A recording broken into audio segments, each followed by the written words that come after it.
Welcome to Zoom. Enter your meeting ID followed by pound.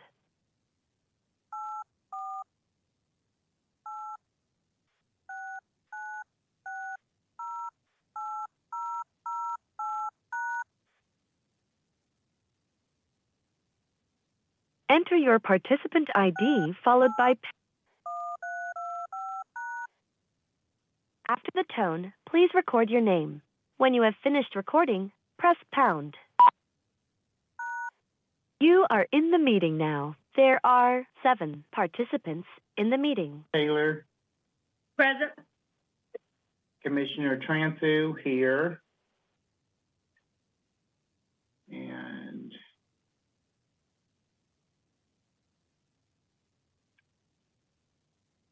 let's see, is she entered yet? Yes, she's in. Go ahead and Is ask she, her. okay. Commissioner Reyes, Yes, I'm here. I'm having a hard time logging on my computer. So I'm going to mess with that and try and get on here. okay. But I'm on my phone right now. So, Okay, great. Okay, sweet. See you later. All right, thanks. Okay, can I get approval of the agenda? I move that the agenda as presented is approved unless there are any necessary changes. I second the motion. It's been properly moved by Commissioner Polly, second by Commissioner Boyd. Are there any questions to the motion? There being no question to the motions, all in favor say aye. Aye. Aye. All opposed say no. Ayes have it. The agenda is approved. Can we see the minutes for previous month, please, for July? It was July, yeah.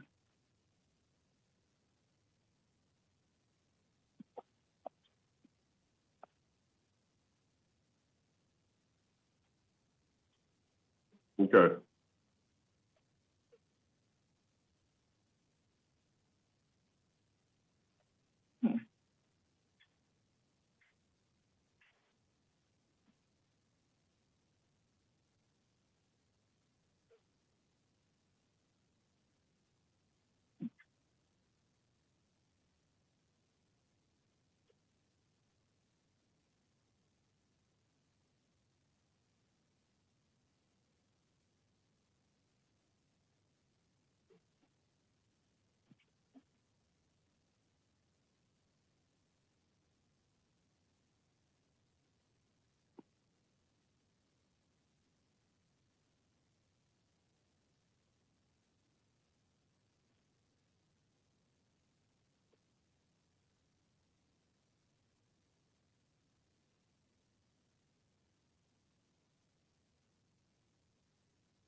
Okay, can we get an approval of the minutes of Commissioner July? Upchurch Taylor moves to accept the minutes, July's minutes. Second. Okay, it was properly moved by Commissioner Upchurch Taylor, second by Commissioner Polly. Are there any questions to the motion? Question to the motion. There being no question to the motion, all those in favor would say aye.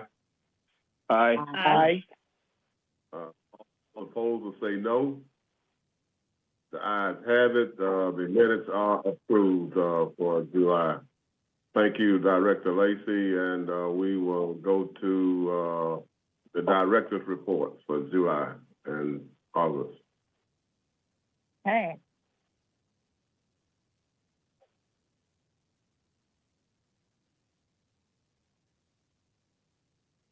So for July, we didn't have any right to sue letters that were issued and no cases that closed in mediation in the month of July. we were working on organizing some community meetings to discuss kind of some updated outreach and education initiatives, specifically relating to mental health and trauma. And so we've been working with some community partners in doing some outreach initiatives on that subject. Obviously, we have very, very limited resources. So it seems that for right now, a good way for us to do kind of outreach and education initiatives would be to kind of partner with another entity within the community that can assist us with, providing presentations on certain topics that are relevant to our office and our agency, and maybe even assisting with planning and getting stuff set up. So we're currently working through the logistics of doing some upcoming community-based trainings on racial trauma, the manifestation of that trauma, stigma around mental health treatment in certain communities.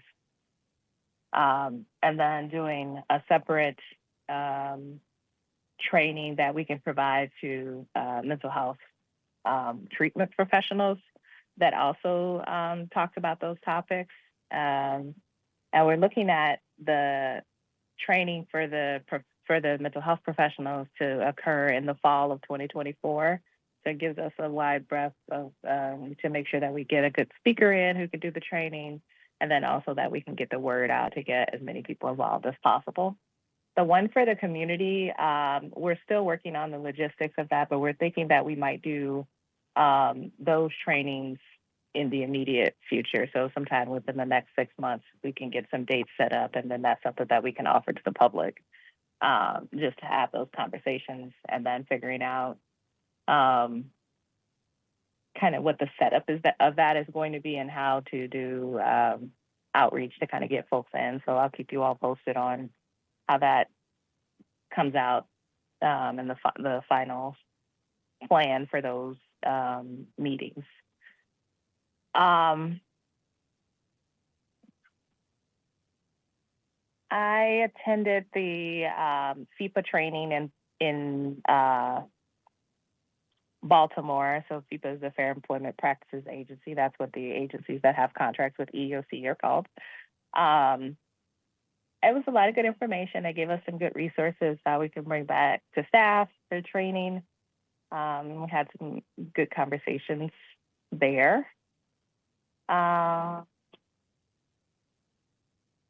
We've been doing a lot of research on housing issues within the city. We're still working on those, and I guess I'll talk more about it when we go to the case status report. Obviously, we still have the cases that are scheduled for public hearing, and then the cases that are involved in litigation. So we've been working on those and getting closer to the hearings for those.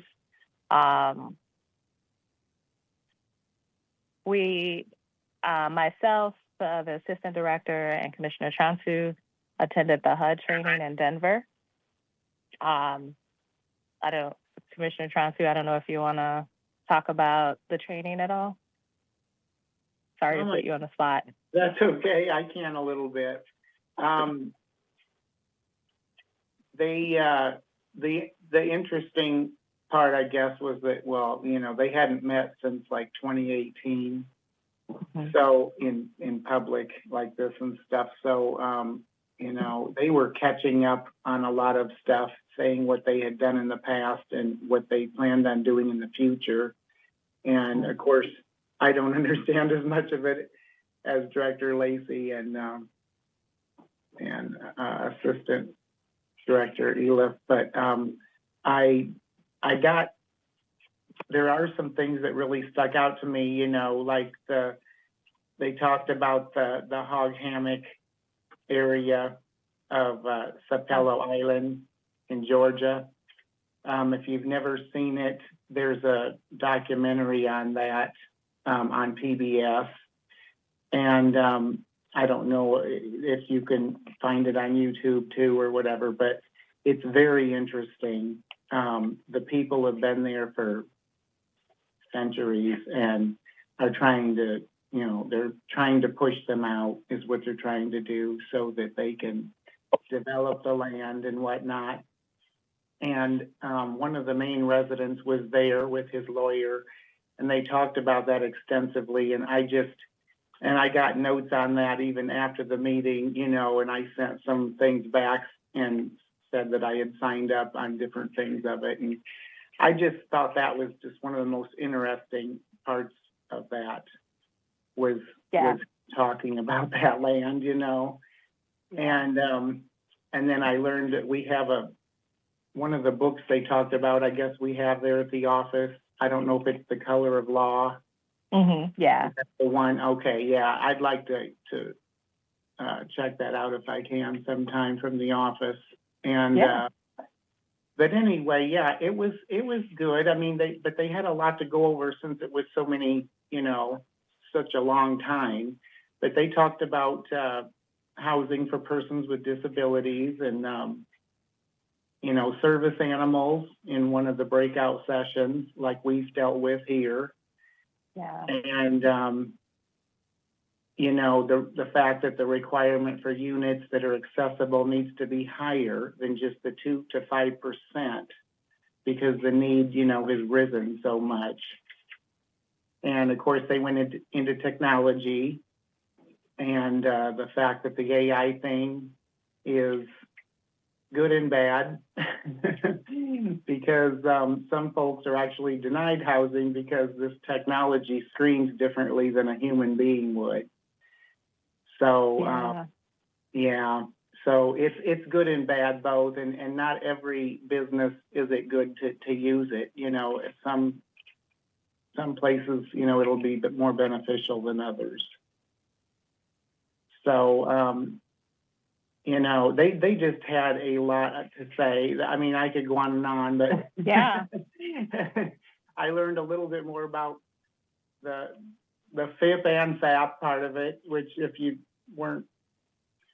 didn't know, we're the FHAP, which maybe Director Lacey can describe that better than I can, but there was a lot of talk between those two entities. Yeah. So, I discovered we don't really have a relationship real well with our people here in Iowa. I don't know that we have. I think that maybe Iowa Legal Aid in Des Moines recently became a FIP agency. Okay. But we don't have we didn't have a FIP agency for a really long time. We worked with the FIP agency that's in Nebraska. So there wasn't one in the state of Iowa at all. Yeah. And we were going to apply to become a FIP agency, but we weren't allowed to become a user on the city's grants.gov website to submit the application. Oh, So, okay. and maybe that's like a conversation for a later date on how to handle that going forward. Yeah, there was just a lot of topics, but I mean they're saying that in this field that the burnout is very real in the housing and that youth need to be encouraged because they're going to be taken over here from us in 10 to 15 years especially, and we need to know our goals and and a lot of about the assistant funding, which we know about. It hurts the retainment in the industry because HUD folks are hard to replace. Yeah. It's not something like, you can just get a new plumber or something. HUD people are special. And it's not like just, you can't replace them easily. And, they just had so many things to talk about. I mean, adapting, leadership, leadership and different stuff, and just changing to meet current situations. And, That's a great recap, Commissioner Johnson. So you did better than I would have, because you remembered way more sessions than I did off the top of your head. well, I took a few notes, but but yeah, it's just, yeah, and another thing they use too that I think that we deal with a lot is the communication barrier and using shared language. Yeah. Because some of these AI programs too even don't always do that. Or if they do, it's only for certain people and, and some of these things too, now they're going online so much and the people that really need assistance, they aren't online. Or if they are online, they don't understand any of this. It's all, stuff younger people would be able to maybe go through, but not older people or people with disabilities that, it's harder for them to go online and fill out things for help. Mm-hmm. So yeah, they mentioned a lot of stuff. It was good stuff. It really was. I mean, there was the breakout sessions, I think, are really helpful because those talk more about a specific topic other than what the whole, all of what HUD is doing. Those are interesting too, but not, the breakout sessions really had a specific topic and there's just good people. There's just good people too. And they're everywhere. I mean, they were so just really out there and they knew what they were talking about, very knowledgeable. And I enjoyed it. It was worth it. Yeah. So thanks for that. I really appreciated it. Yeah. And Commissioner Holly, I don't know if you want to talk about the IORA conference in Bethesda. Oh, yeah. Thank you, Director Lacy. The IORA conference was an awesome conference. I'm like Commissioner Transu. Thank you for the opportunity to experience that. This was an awesome conference, and there were so many various topics of discussion that I was just totally blown away. I'm just saying the same things that Commissioner Transu said because of the volume, the amount of information, and the contacts that we're able to establish. It was just awesome. One of the key things that I took away from that was I got to meet some of the front runners of the civil rights movement, people that actually walked with Dr. King and experienced him and had some personal stories. They experienced the trauma and the jailing and the brutality and the discrimination in the beginning. And it was just awesome to talk with those people and to feel some of the things they felt and to listen to the wisdom and their experiences. We talked about gun violence, LGBTQ and transgender rights, adjudicating human rights complaints, offender reentry, HUD, cultivating organization culture, law enforcement, talked about discrimination in the communities and fighting hate crime, and talked about AI and I mean, it was just so many different varied topics, and the topics were very short. The sessions were like 45 minutes, so you didn't really get a chance to get too in depth, but they did scratch the surface and they opened up a lot of doors for some things that we might be able to address here locally. We'll have to go deeper into it. And as Director Lacy talked about earlier, putting on the discussions and the talks, we need to look at probably trying to get some money into the budget to budget for some of those things in 24, so we can actually get some assistance, because we don't have that on our particular panel. So, but there was just so many things they talked about. They went over some of the cases, whereas they've taken land and rights from people, and now today they're restoring those properties and that value back to the people that taking it away from. It was just so much. I mean, Yeah. transgender community. I was just blown away, and it's hard to try to recap the amount of information and the number of people that were there presenting. So I thank you. Yeah. Thank you. I had a good experience at both of those conferences as well. The IORA one had so many different topics, as Commissioner Holly mentioned, that it was, I mean, it was, you met so many people. There were so many different topics that you can kind of jump into. So I left with a lot of great resources and a lot of good contacts for different people. I got to meet Kristen Clark and talk to her for a little bit. And so we had a really good experience, and I thought it was a really helpful conference. I wish that they would kind of talk a little more about not doing all of the conferences within a 30-day just because we were kind of back to back to back. So for the HUD and EEOC ones, those are obviously the mandatory training, so we have to go to those. And then the IORA one was kind of in the middle. They were all good though, but it was a lot of travel within a short amount of time.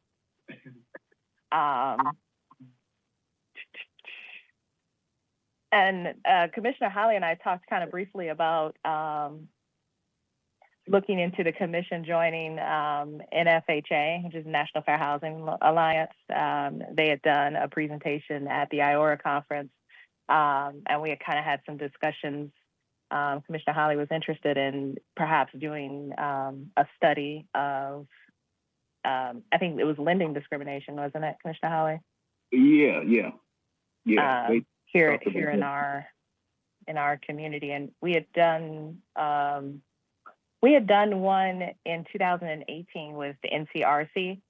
So we do have some data on our local community, but it's 5 years old from when they did that research. So that will likely be a discussion that we'll have in the future about first joining NFHA. And I did look into it, and the cost is $200, which we would just need to request from HUD permission to purchase the membership.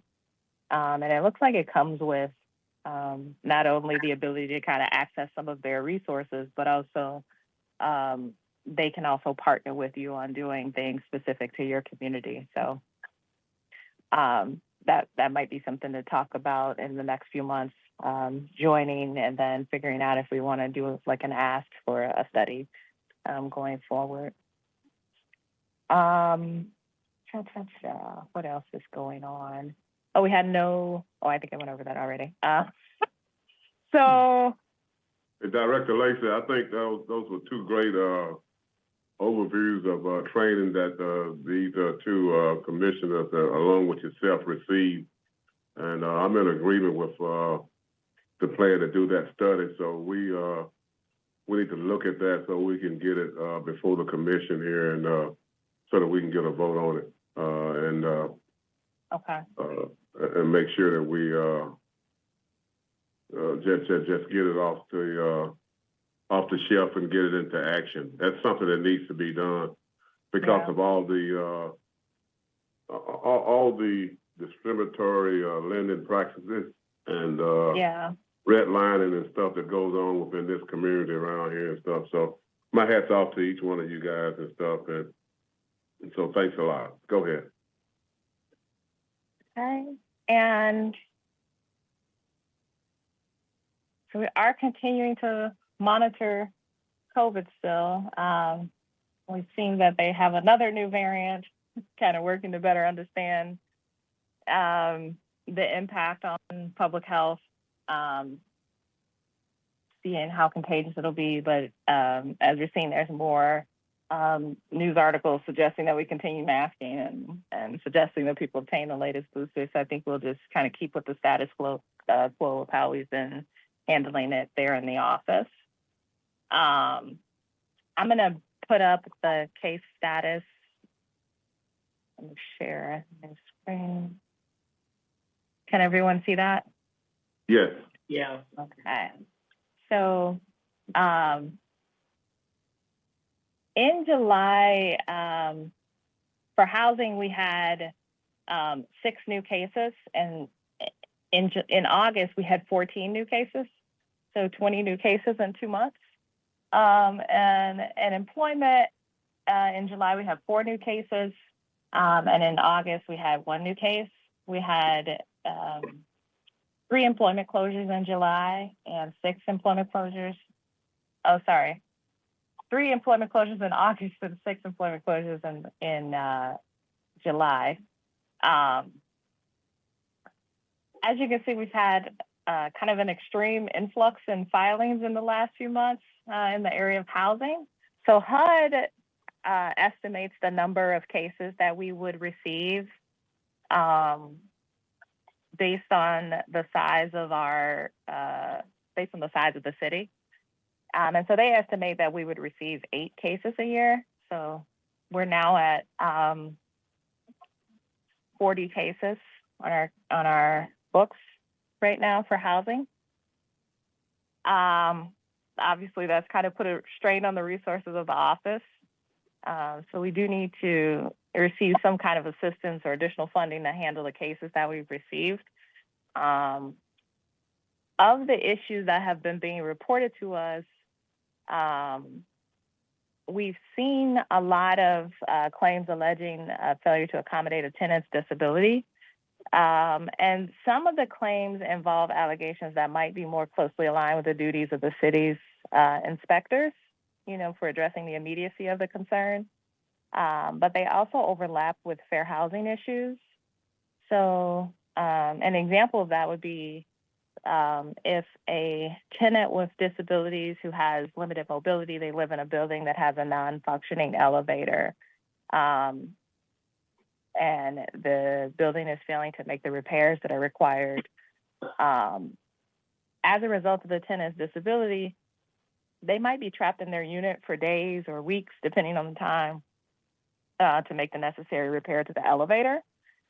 And that tenant would require some sort of accommodation to allow them to come and go from the unit as they want, so that they can have, the same enjoyment of their housing as someone who does not have a physical disability. That situation obviously would probably be better dealt with whoever does monitoring elevator repairs and maintenance within the regulatory entities that exist. But it also creates a situation where this tenant is not being accommodated by giving either alternative housing arrangements or repairing the elevator more swiftly. Another example of the situations that we're seeing is where there's a building and the AC is out. So if it's 100 degrees out and the AC is out, and the tenant has a disability that makes them more susceptible to heat, for example, a heart condition, and they've requested an accommodation of alternative housing, and until the repairs are made, the landlord just unilaterally denies that request, kind of leaving the tenant to suffer the consequences of the denial, which would be staying in a unit that is incredibly hot, and it could create a health hazard for that person. Then that would be considered a failure to accommodate that tenant's disability. And then we also have multiple tenants at the same property filing complaints regarding a failure to provide tenants with disabilities an accessible parking space. So we have been trying to work through that as best we can with the resources that we have, but it's been an extreme strain here in the office. Director Lacy, let me ask a question. Did we ever put anything together to ask for some new resources? I know we did, and the city, I'm sure, has already put together their budget and stuff. And so I guess what we need to do is put together another package or something, or a special request, and send it back up, because the city seems to think that, or they give me the impression that they believe that they checked the box over in the Civil Rights Commissioner that everything is hunky-dory and everything is okay, and that we live in a city that's free from discrimination, free from housing discrimination, free from all kind of health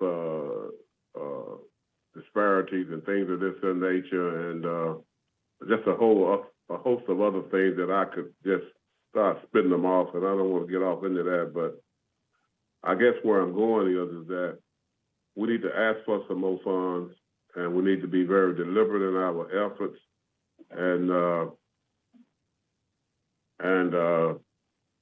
I guess it's time to really not take no for an answer.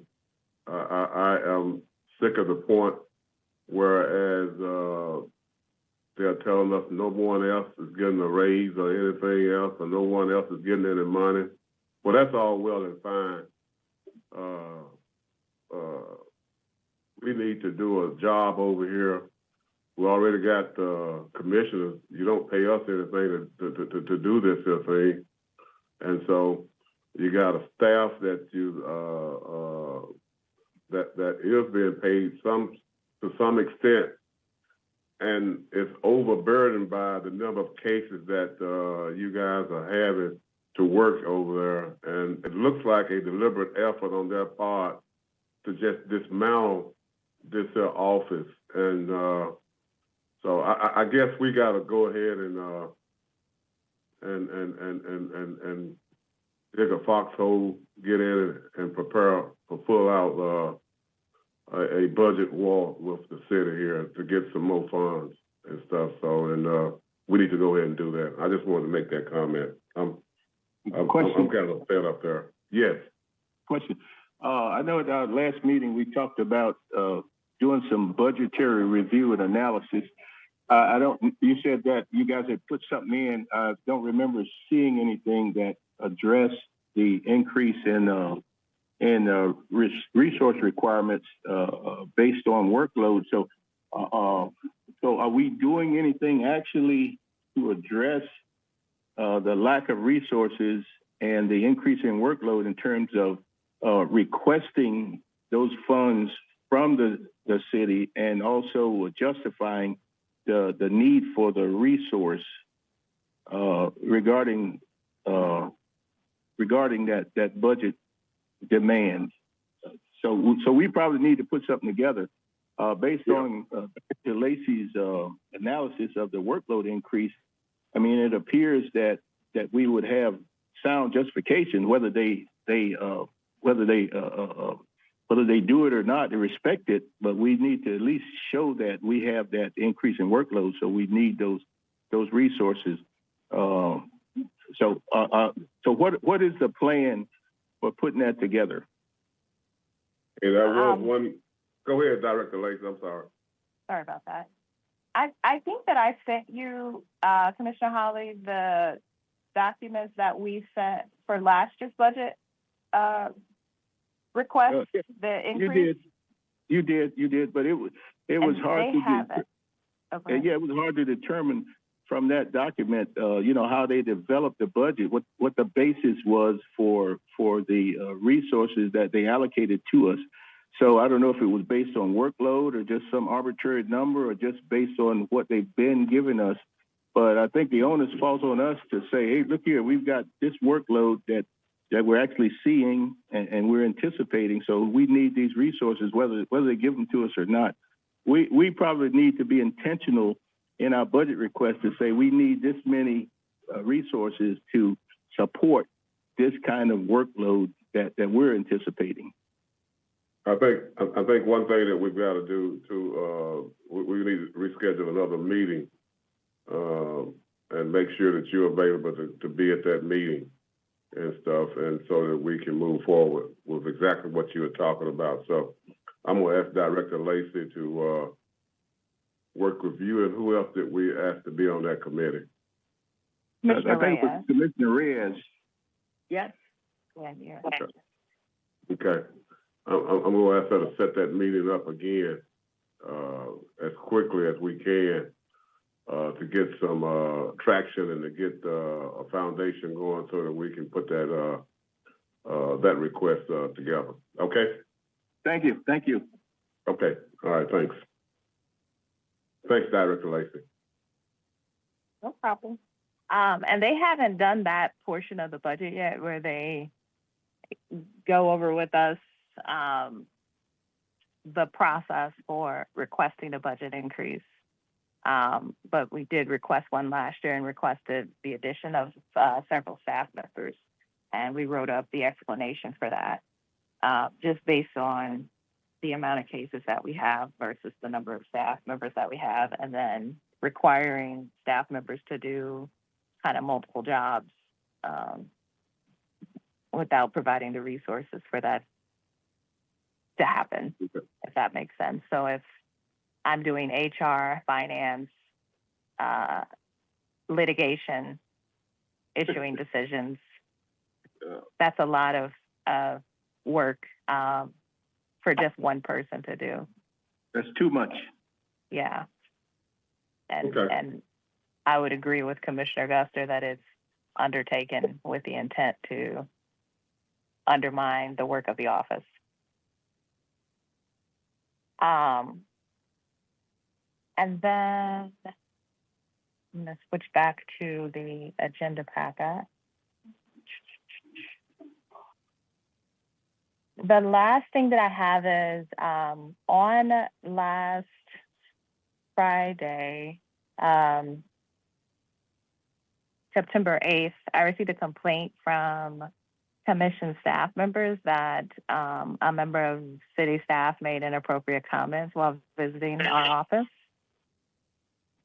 So staff members reported that, city staff members stated that, Mexicans and Chinese people do not speak English well and sound nasally.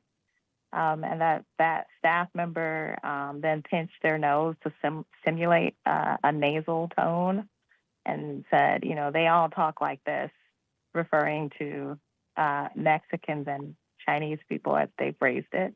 And then one of our staff members attempted to kind of redirect the staff member, to stop the discriminatory comments, and saying, you know, obviously people speak different languages and people have different accents based on the different languages that they speak, and that they're, you know, kind of this diversity is important, and reminded the city staff member that most people in the world don't even grow up speaking English because it's not the main language of the world. And the city staff member asked our staff member what language was the most common, and they said that it was Mandarin, and the city staff member made a disgusted face at that, in fact, and then commented again how Mexicans and Chinese people should know how to speak English without sounding like that.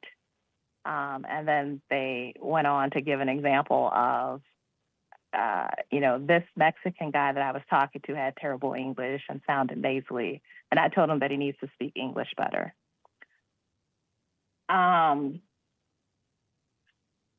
This same staff member has said lots of things that are inappropriate and discriminatory before. We submitted a complaint to HR, so we'll be waiting to hear back from them on what the plan is going forward for the city staff member. But I've submitted a request that this person not come to our office or interact with our staff while the investigation is ongoing. Then can I have a question here? Yeah. Does the city have any kind of sensitivity training? You know, not just for this person, but just for their staff in general, to address those specific areas? From what I've seen, the city does not conduct training for anyone on anti-discrimination or appropriate diversity training or anything like that. So maybe we can approach it from that standpoint and have it a citywide training so that nobody gets everybody's included. Nobody gets excluded from the training. So if it comes up in the future, you know, we can say at least, you know, they've been trained, so they've got nothing to fall back on when it happens. And I think that- obviously, our office has made the suggestion several times that the city undertake staffing on diversity and equity initiatives. So can we force that issue? I mean, you know, it seems like it just keeps happening, and you know, we talk about it and nothing gets done. So I mean, do we take a stance and force it and insist, you know, and just you know, push the issue, because the DEI is probably the basis for all the issues that we have in the human rights arena. So maybe we need to, at least that would be a start if everybody gets the training and at least has exposure to what's required, you know. So how do we go about that?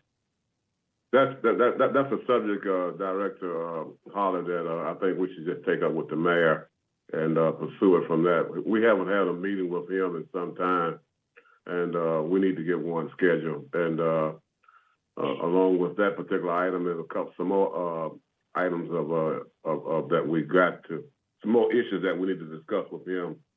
Discuss those with him. So let's start there. So what we're saying is the city does not have diversity training. Yep. No. They don't. Yeah, they don't. Wow, that is amazing to me, because everywhere I've worked has had it, including nursing homes and currently with special needs. I can't believe the city doesn't have that when a lot of regular employers do. That is not good. That is not good right there. They need that. Yeah. Yeah. Yeah, we'll discuss that one with him. We're not going to get anywhere with him here today and stuff, and so that's a topic that we'll discuss with the mayor. Yeah. Okay, Director Lacey. That's all I had for the director's report. Okay. Then thank you. Appreciate all the great effort that you're making, and the staff who is overworked, underpaid, and definitely unappreciated. I believe in what you do from the city perspective. Let's move on then to new business. I don't see anything under new business or old business. Do we have anything to discuss on the new business? No? Nothing on the old business? Nope. Sorry, I've Okay. double muted myself. Okay. I need to come down and have a conversation with you, Director Lacey, and discuss some way ahead and stuff, and Jeff and Ethelene and I need to have that.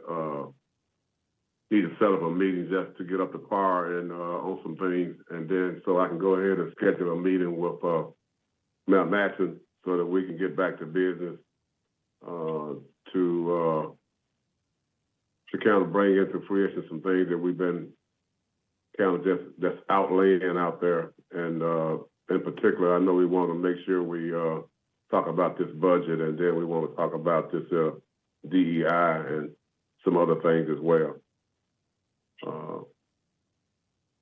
So I don't see anybody on there for public comments and presentation. Does anybody else have anything for the good of the order before we proceed to adjourn?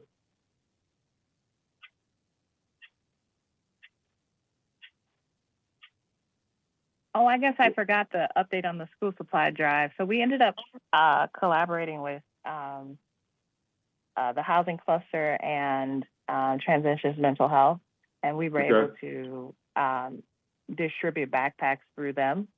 So they were working with community groups who were looking for backpacks and recipients of their services. So we were able to give them the backpacks and the school supplies so that they can distribute to the community.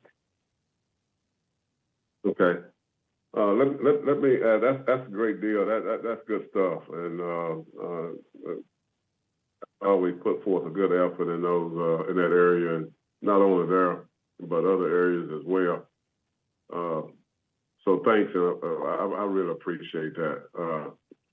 Let me ask, Ethelene, are you able to move around? Would you rather do a Zoom call with, Director Lacy? I'd rather do a Zoom call.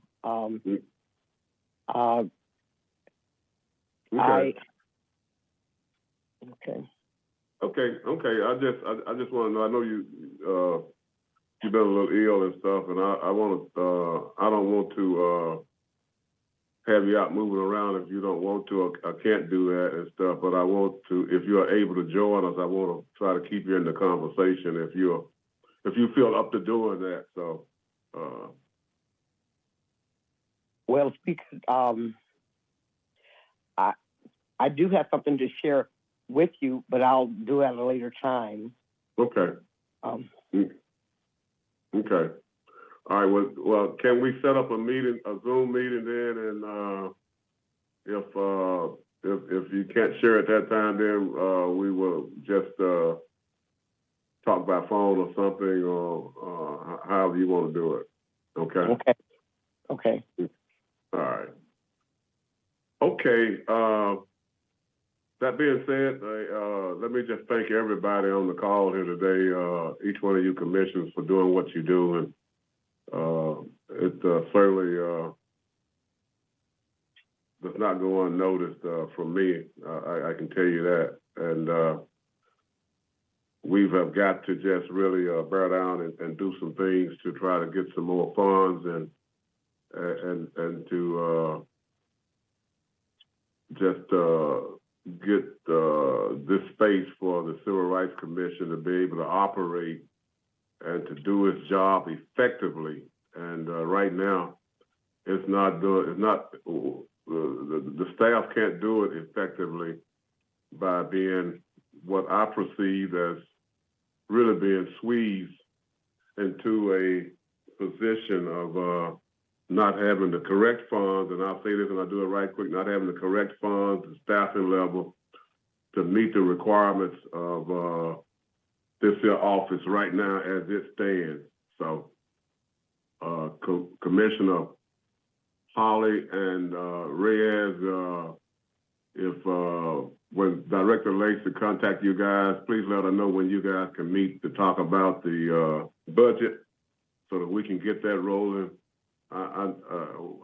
Guys, we just got to start some stuff here, and I think we've been very calm. We've been very, in what I believe, civil. I think now we've got to get to the point where we are going to have to raise the bar with respect to funding. It has to go up a couple of notches and stuff. So. And I'll shut up and just say thanks again and appreciate everything everybody's doing in the community here. Okay, I'll accept a motion to adjourn.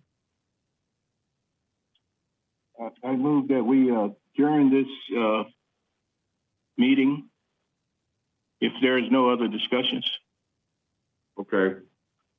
Our next meeting, Commissioner Tranzu, is when? It's October 10th. Okay. Tuesday, October 10th at noon. Okay. It's been properly moved by Commissioner Holly that this meeting be adjourned. Can I get a second? I second. Oh, okay. It's been seconded by several people, so we will take that. And is there any question to that motion? There being none, all those in favor say aye. Aye. Aye. All opposed say no. Ayes have it. The motion is approved to adjourn. Thank you, guys. Have a great day, and we'll talk with you soon. You have been added to the waiting room. You cannot talk or listen until the host admits you to the meeting.